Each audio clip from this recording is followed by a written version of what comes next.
देखिए 1 जून को 7वें और अंतिम चरण में हिमाचल प्रदेश में भी वोटिंग होनी है। एबीपी न्यूज से बातचीत में हिमाचल प्रदेश के पूर्व मुख्यमंत्री जयराम ठाकुर ने बड़ा दावा किया, बीजेपी सभी 4 सीटों पर जीतेगी। जयराम ठाकुर कांग्रेस पर भी खूब बरसे हैं।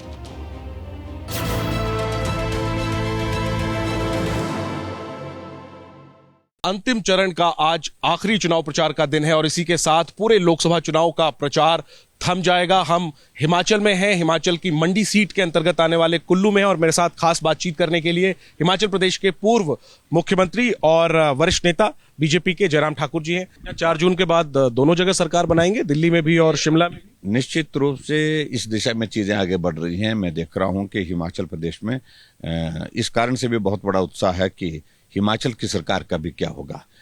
देश की सरकार के बारे में तो मुझे लगता है कोई कंफ्यूजन नहीं है। देश तय कर चुका है, भले ही वोट की गिनती बाकी है, लेकिन देश तय कर चुका है कि नरेंद्र मोदी जी तीसरी बार देश के प्रधानमंत्री बनेंगे।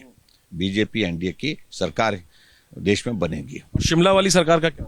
तो शिमला वाली सरकार के संदर्भ में मुझे इतना ही कहना है कि सरकार संकट में है और सरकार बचाने के लिए पूरी ताकत लग रही है। इस सीट पे आते हैं सर, इस सब बड़ी हॉट सीट हो गई है मंडी सीट, ये आपका गृह क्षेत्र है और हमने विधानसभा चुनाव में देखा कि भले ही पूरे प्रदेश में सरकार आपकी हार गई, लेकिन आपने अपने जिले में अपना किला बचाए रखा। अब इस सीट पर कंगना रनौत के सामने विक्रमादित्य खड़े हैं और विक्रमादित्य उनके खान पान को लेकर सवाल उठा रहे हैं। वो कह रहे हैं कि कंगना जो बातें करती हैं उससे वो मजाक का पात्र बन चुकी हैं। क्या कंगना को उतारकर एक स्ट्रेटेजिक, हम कह सकते हैं कि बीजेपी को बाद में लग रहा है कि ये एक रणनीतिक चूक हो गई, कंगना के बयान जिस तरीके से आए? देखिए, मैं समझता हूं कि विक्रमादित्य ने भी जो बयान दिए हैं उसमें चूक नहीं हुई, ऐसा नहीं। उनके भी एक के बाद एक चूक होती रही है। उनके खान पान को लेकर सवाल उठा रहे हैं, कह रहे हैं कि जो कंगना का खान पान है वो सनातन के खिलाफ। तो हम तो फिर सोनिया गांधी जी के खान पान के बारे में बात करेंगे, जो जहां बचपन उन्होंने गुजारा, जहां जिस देश से आई हैं वहां के खान पान के, और जहां रेस्टोरेंट में वो काम करते थे वहां के खान पान के बारे में लोग बात करेंगे। फिर वो क्या खाते थे। मंडी सीट पर कैसी लड़ाई है? मंडी सीट पर लड़ाई रोचक है। मैं इस बात को मानता हूँ। चुनाव तो चुनाव है, चुनाव में पूरी ताकत के साथ हम भी हैं और वो भी हैं।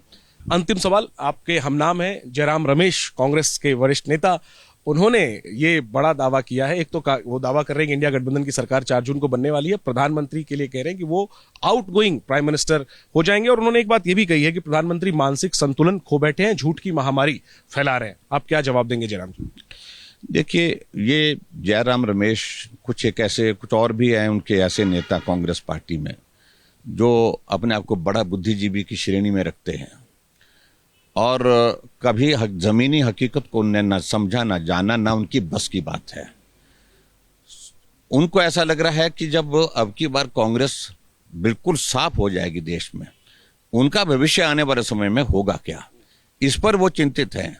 और ऐसे में मैं सिर्फ इतने कहूंगा कि उनकी हताशा है और उनकी विकृत सोच का ये एक तरह का उदाहरण है जिस तरह से वो टिप्पणी कर रहे हैं।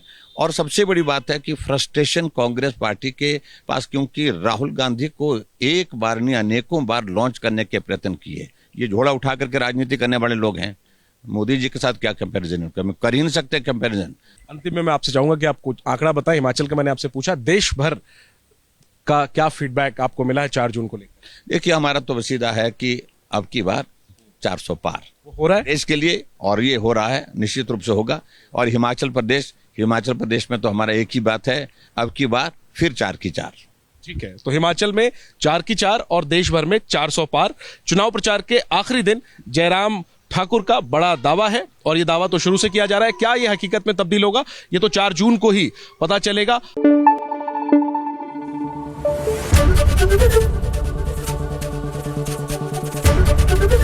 एबीपी न्यूज आपको रखे आगे।